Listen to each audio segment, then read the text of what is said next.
So the idea behind this is once a month we're doing like a little team mastermind or opening up, some of our team conversation and training, and just having kind of open convo. Obviously, Tom Ferry Summit was last week, and so most of the team was there.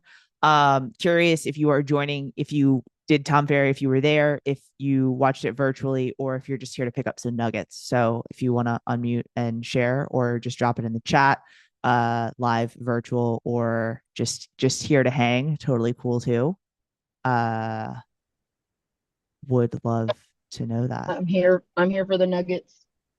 Here for the nuggets. Howard was live streaming. Mark, what about you? Yeah, I missed it, so I'm here to get everyone else's take on it and see what I should. I've got the materials from it, so Yeah, I'll go back yeah, yeah, through and yeah. study. I mean, I think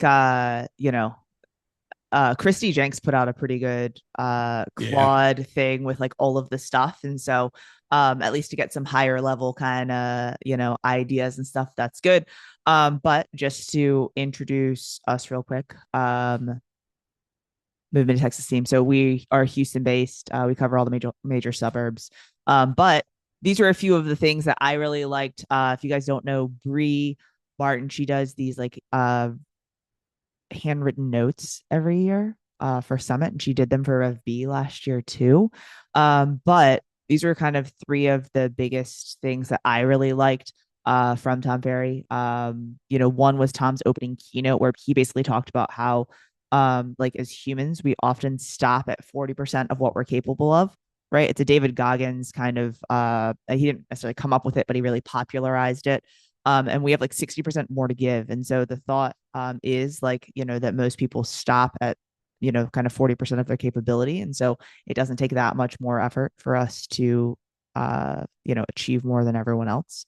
Aaron talked a lot about YouTube. He recently wrote a YouTube book. And like, one of the things that I really liked that he was talking about was like, basically when he was told like he was speaking, he like, um, started a new YouTube channel, and like did some crazy stuff in the I think it was like 6 or 8 weeks leading up to Summit, to kind of just like prove to everyone that like you can do it. Just press record anyways. Um, you know, one of the things that he said that I really liked was that basically like consistency cured his confidence problem, right? Like, I think we've all been in a place where like, oh, well, I don't know if I should do this. I don't know if I should say this. I don't know, whatever. And you like make up or say things as to why you're not going to do anything. And so like his thing was like press record anyways, be consistent, and like things will get better. And then Chris, took us to church, but he talked about like your identity not being built on the accomplishments that you achieve, but the promises that you keep to yourself every day. And so if you guys don't know, he climbed Mount Everest, but since then he's had some like injuries and things, and so he's kind of like working his way back, and trying to live life with two kids and all the things. So um curious if you either live streamed or have notes, what are things that like were interesting to you, or takeaways from the event? What do you got?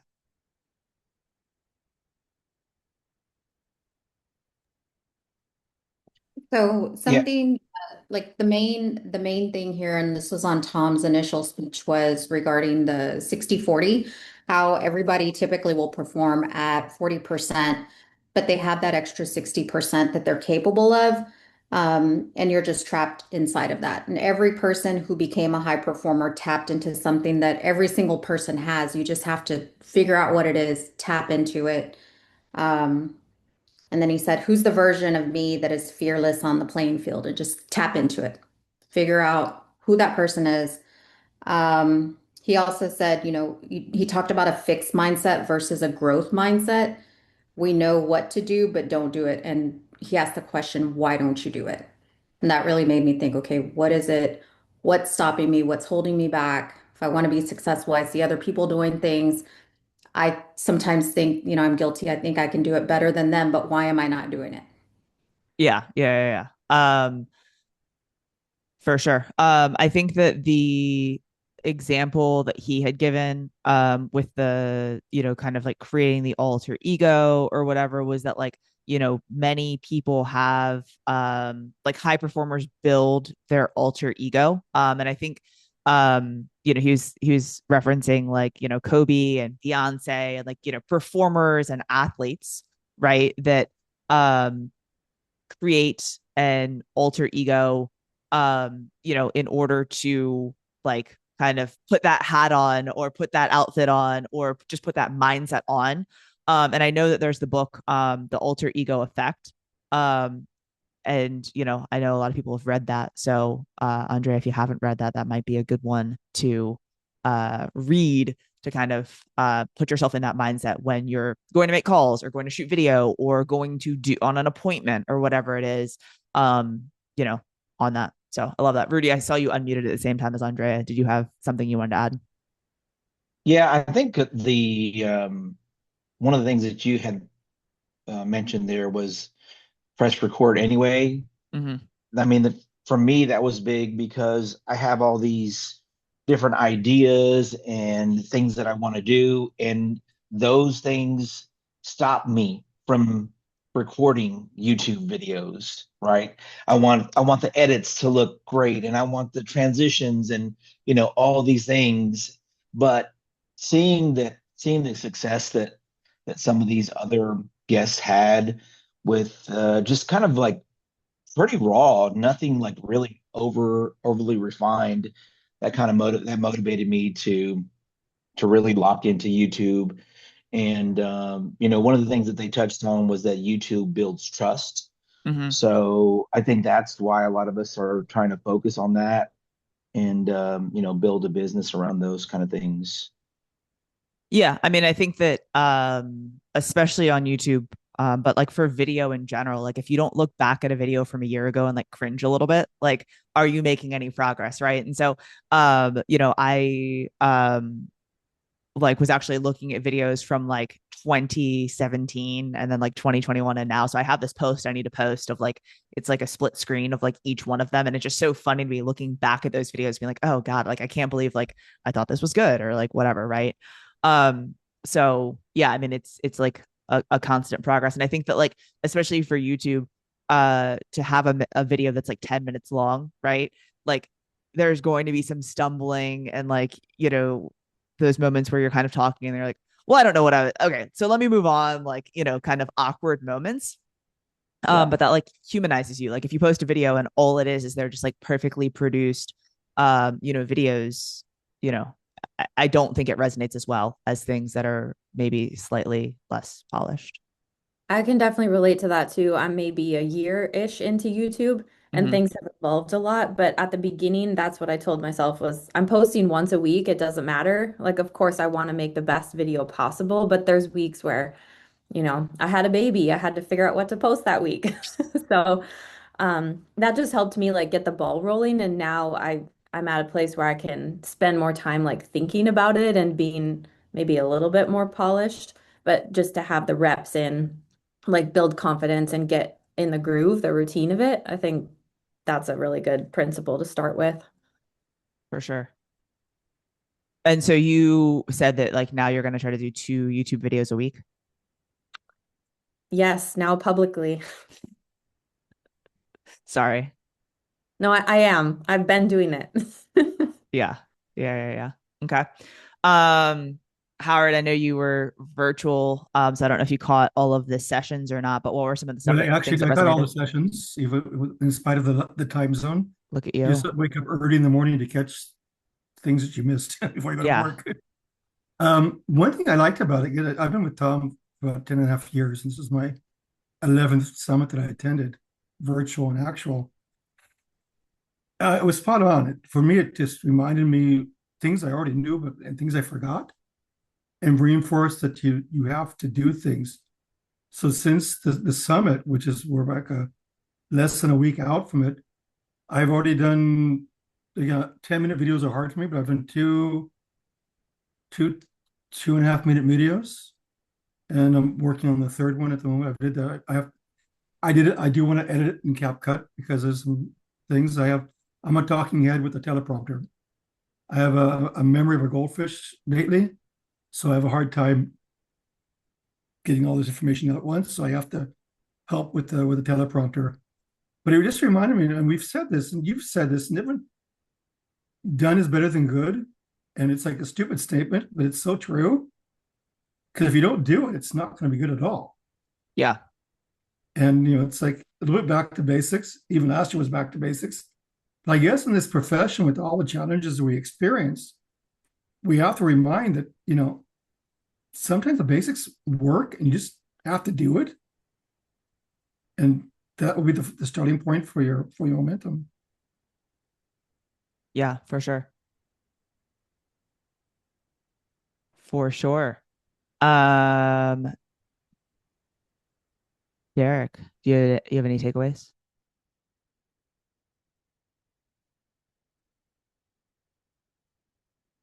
Yeah, one of the biggest ones, I think Jason said it and Tom said it. Basically, as access to information increases, the need for professional services goes up.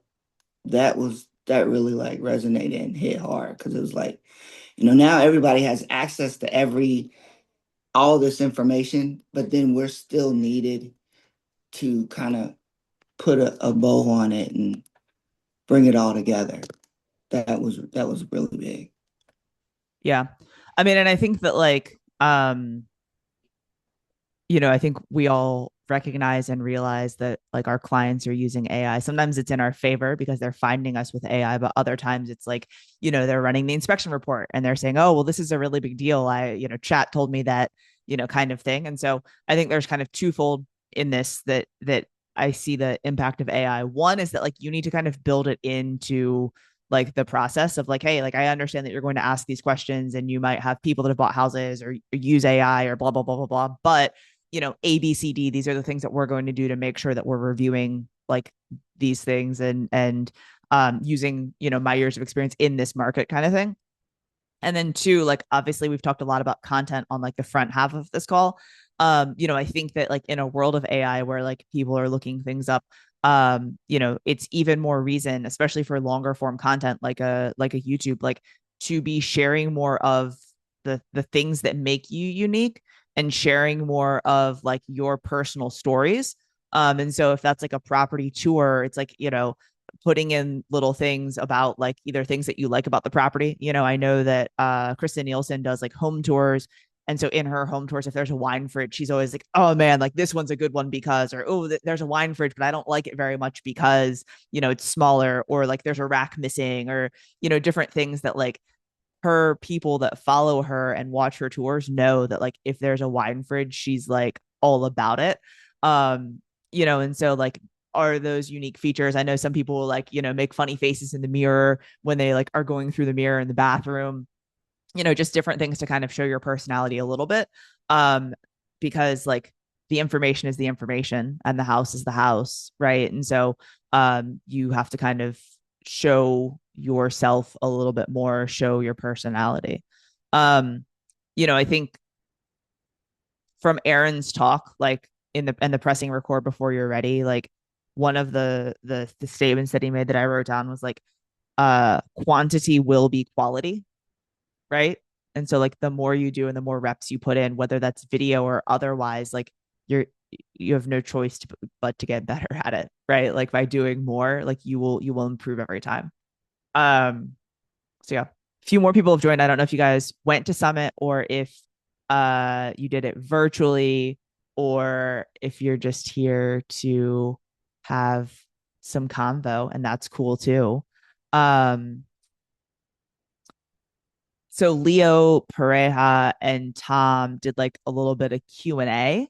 So he didn't necessarily like keynote, but they kind of talked about um, you know, some different stuff. I know a few of the things that he talked about was like team building, and how, it's not always the like best thing. And he was talking about like, before starting a team, maybe hire support, right? And have like a support staff and stuff like that before immediately just hiring salespeople. I think a lot of times people's first hire is a buyer's agent, and then they realize they have no systems and like no training or systems for that person.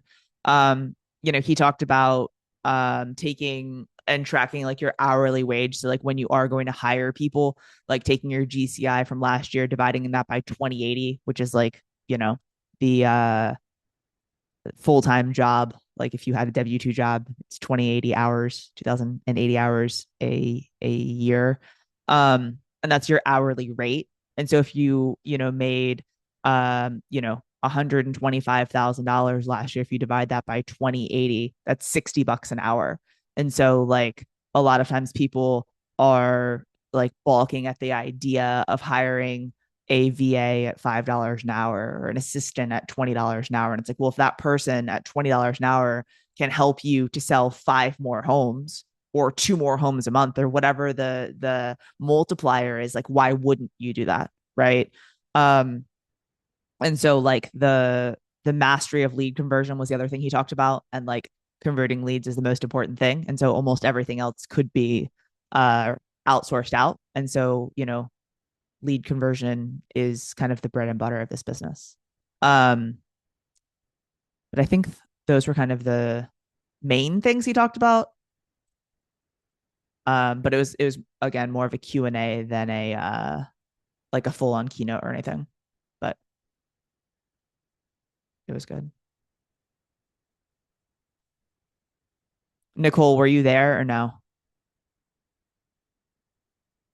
I don't know if you're driving or sitting. Yeah, so I'm parked. I'm waiting for my coffee. Yeah, I was there. It was great. I had to dip out on Wednesday a little bit early, but um there was so much good information. I did bring my team for the first time, which I had never done.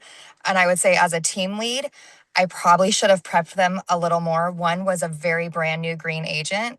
And as somebody who's been in the business a really long time, you think everybody is in it as and you know everything and the keyword, you feel like they've been in the thick of it. And I realized like one of them was completely fire hosed and it just was, she was like, okay, I think I'm going to, cut this short and, go digest what I learned, and, but the other girl who's been in the business for about 5 years, 4 years now, she's understanding like being in the rooms with certain people and learning, different things has been there. I learned, going back to what you said, not to change path, but I realized after starting my team, I went team centric first and not having support. And I feel like I totally imploded my first year on my own with Real. You know what I mean? And then looking now I just built out a whole team of support last week, actually, while I was at Summit with 3 new VAs, and they're awesome. And I connected with them through somebody who's in the Tom Ferry ecosystem who sent me a ton of referrals, So it's been a game changer. Like, I didn't even schedule this meeting today. Like, I saw the Zoom, sent it to him, he put it in my calendar for me. I'm like, who am I? I'm such a control freak. It's like, but my team, everything you just said, it's like, oh my gosh, if they themselves realize the importance. I mean, it took me 28 years, but the importance of doing all of that first versus later, it's great. I thought the keynotes were killer. Or not the keynotes, the Q&As were awesome. I really liked that. The YouTube, Aaron getting up there. There's just so much. It's ever changing, Yeah, for sure. Yeah. Yeah, I think that when people aren't prepped for what the time is like, and so like I I think was baptizing by fire, Katie. yeah. I think that for us, it's always like, okay, let's figure out like what the, 1 or 2 things are that you're going to implement. And so, we were talking earlier, like, okay, like if it's YouTube, if it's, a new system or whatever it is, like, okay, let's just focus on that right now. And maximize it before starting to try to add in 55 other things. Cause I think too often people are like, okay, like I wrote down 43 different things. I'm going to implement all of them and whatever. And so I know a lot of people will take their notes or take like the 10 takeaways and put them into AI and be like, okay, let's plan this out for the next, 6 months of like implementation. Because trying to get it done. But that's awesome that you hired people on the spot. I love it. Oh, girl, you have no idea. It's been a game changer. And I only hired them. So for anybody else on this call who does not have VAs, I can't even tell you what it's done. Like, I was at home for dinner. I was at home for dinner last night. And for anybody who knows me and my business, I'm like early riser, leaving the office late. You're just, it's chaos, but it's we get it done, but it's like, that is not the way you should be operating your business. And that is the takeaway I got from Summit was, Tom always says stuff that lands pretty hard, and makes you Yeah. go back and go, So, but no, it was great. Well, good. Mm. Hope you had a tasty dinner. Yeah, That's always good. we did. Yeah. For the first time in a long time, sat at a dinner table. So, Nice. Nicole, to kind of like go back to what you were saying about bringing a brand new agent to Summit, I remember my first summit was virtual, so it wasn't that bad. But the second summit was my first in person. And I was so overwhelmed, so swamped. I was already, what, like 2 years in, I think, give or take. And it was crazy. But Tom said something, and also Matt Farnham said something that's on my notes twice now. You have to really just take it back to basics. So for that agent, both of these guys said, people excel because one, they have natural talent, but you have to identify what that natural talent is. So whether it's, connecting with people, whether it's making them feel comfortable, whether it's being an educator, whatever it is that your natural talent is, tap into that and tap into that extra 60%, really go in on that. And that's going to help be successful. So if you think that, if you've got all of this information as a new agent, just focus on one thing. And I would probably recommend figuring out what that natural talent is and then running with it.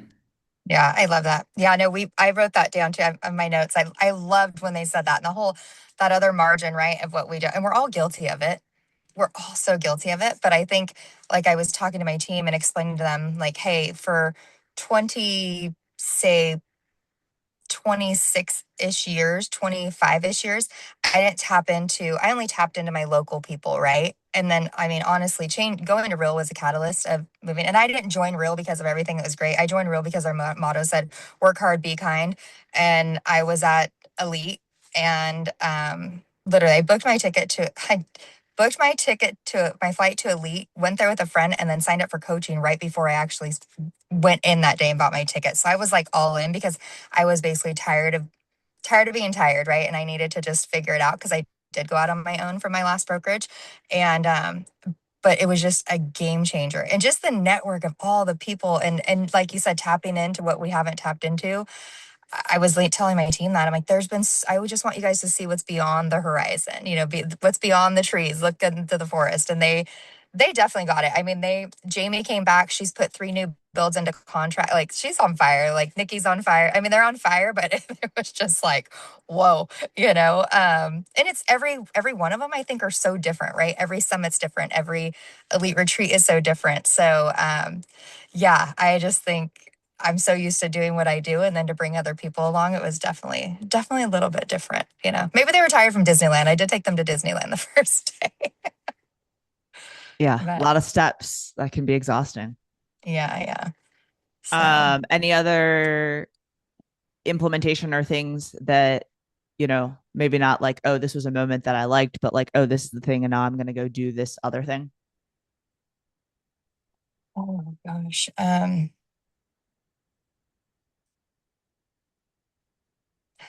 I fired my other VA the day of. I hired her that week and fired her that week because I realized that that's okay to do. Just because, you know, I was literally thinking of the person when she was talking about that percentage. I was like, this girl has like so much more potential and she's just giving me her bare minimum. When I have this other team that's just completely on fire, doing everything. But I mean, there was so much. I brought so much back. Thank you. So perks out a small town. They bring your team's coffee to the car.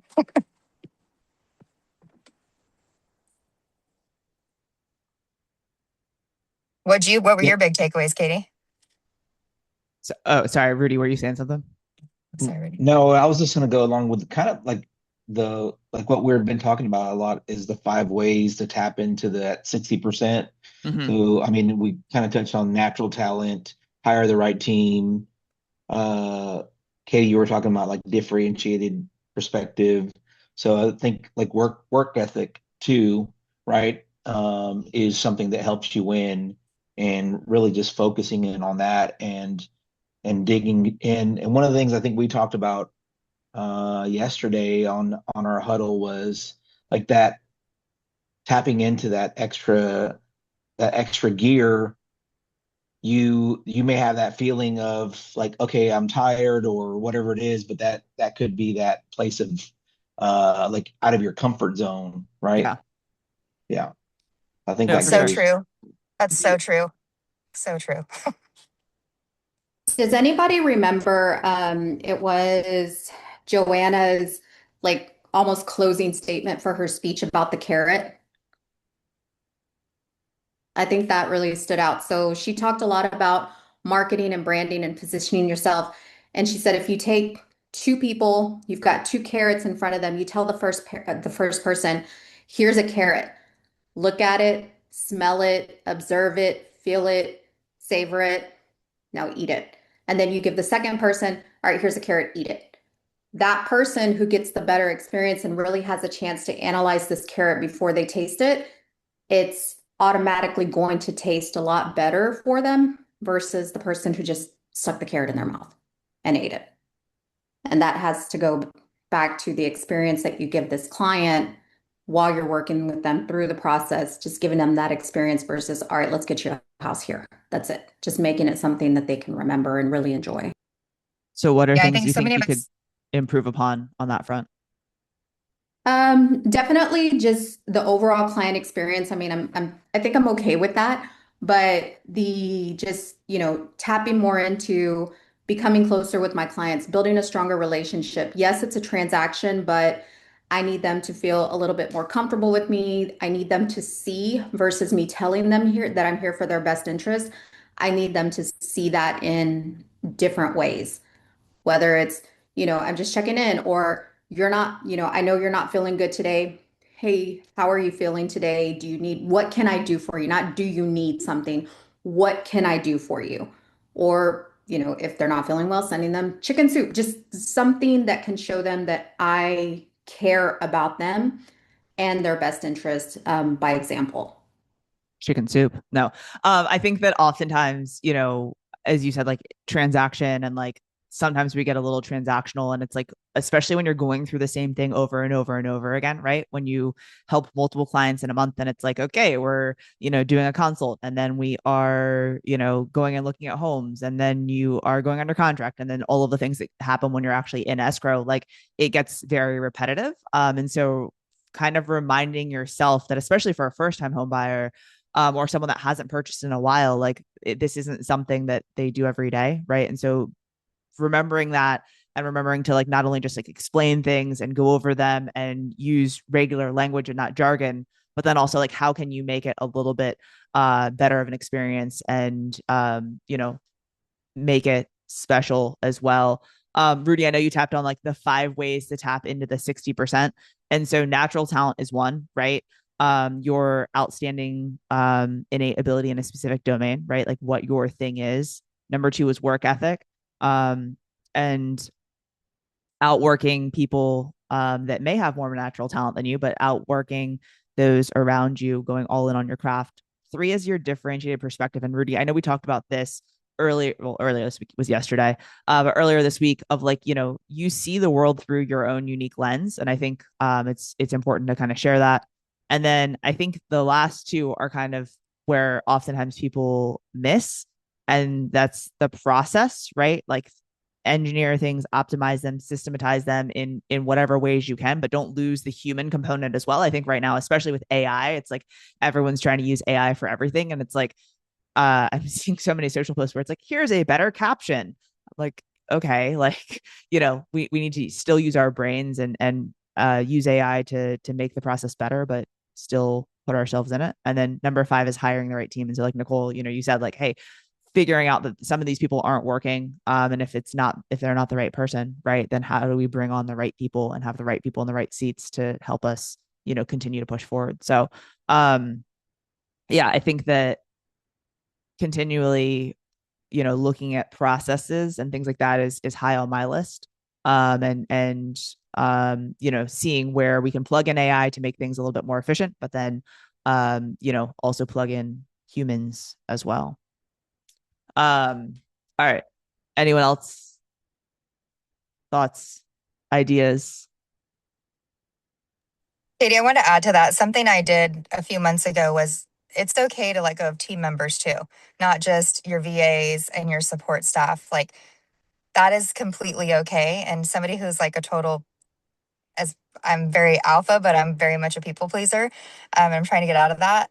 I kept an agent on my team for a whole year that literally could have just dismantled my whole team, the culture of our team, everything. So if I were to go back and tell myself a year ago, I'd have been like, the minute I had that feeling, let it go, you know? So I think as whether that be anything, just don't feel too bad. Don't beat yourself up too much.